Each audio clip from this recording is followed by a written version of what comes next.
The idea that I've been trying to get over since I started back in 1938 is still new. It comes as a shock to anyone who hears it. And even after you've heard it for years and years and think you're living by it, I've discovered that one is not really living by it. And it is that imagining creates reality. I say this because I identify imagining with God in action. To me, man is all imagination, and God is man, and exists in us and we in him. The eternal body of man is the imagination, and that is God himself. If by God I mean the creator of the universe, the maker and the master of the whole vast universe, and I identify that creator with the human imagination, then man should be more careful as to what he is imagining. So I can give lip service to the statement, imagining creates reality. And yet if I'm observant in the course of a day, if I observe what I'm imagining, I would find unnumbered moments in my life, in 124 hours, or rather, the waking 18, where I am imagining things I do not wish to experience.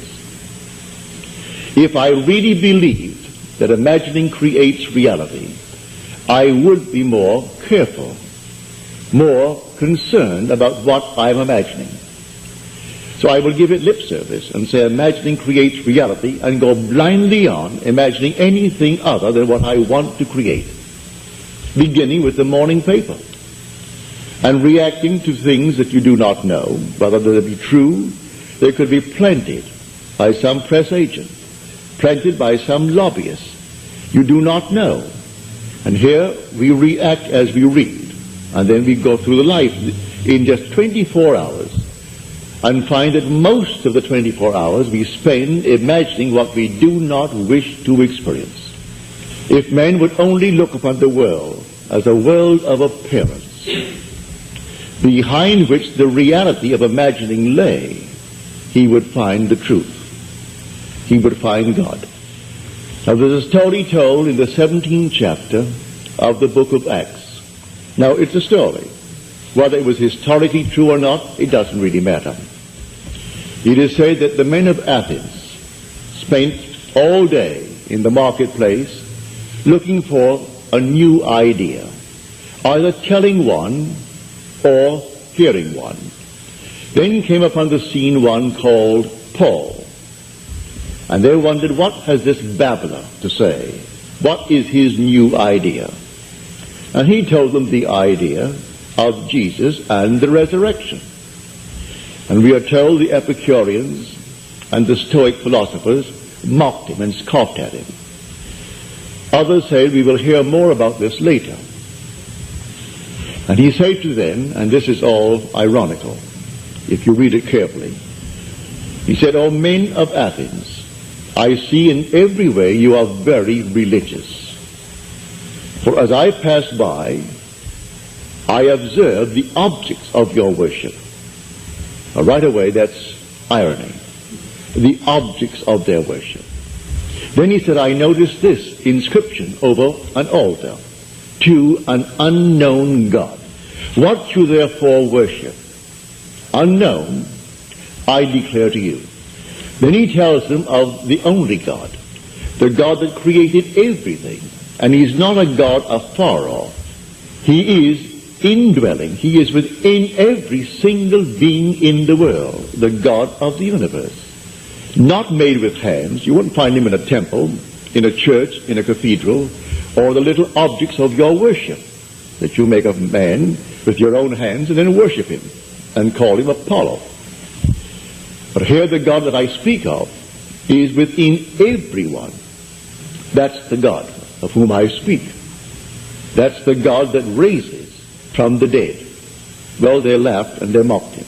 Then we are told he went on from Athens to Corinth.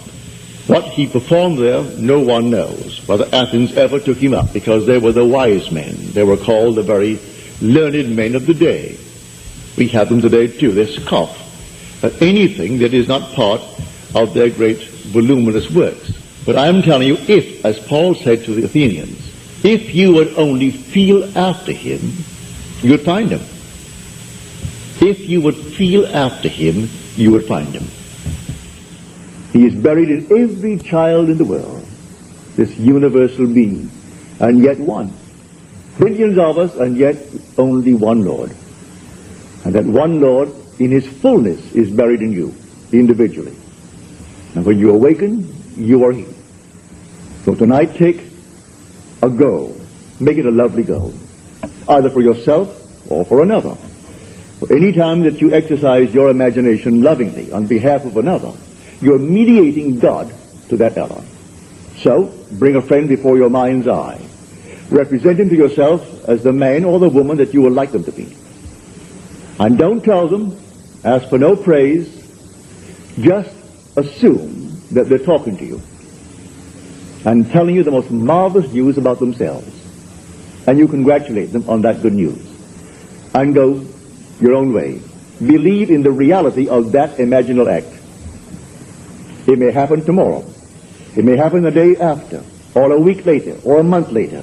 It has its own appointed hour, and it is ripening, and it's going to flower. So don't be concerned. Leave it alone. And it will come to pass. So this is what I mean by feeling is the secret. I catch the mood, the feeling that would be mine if I were what I want to be. I don't have to touch something. I can if I want to. But it's the mood I'm speaking of. What would the feeling be like if she were well? If she were this? And then you catch it, just as though it is true. You always go to the end, and the end is where you begin.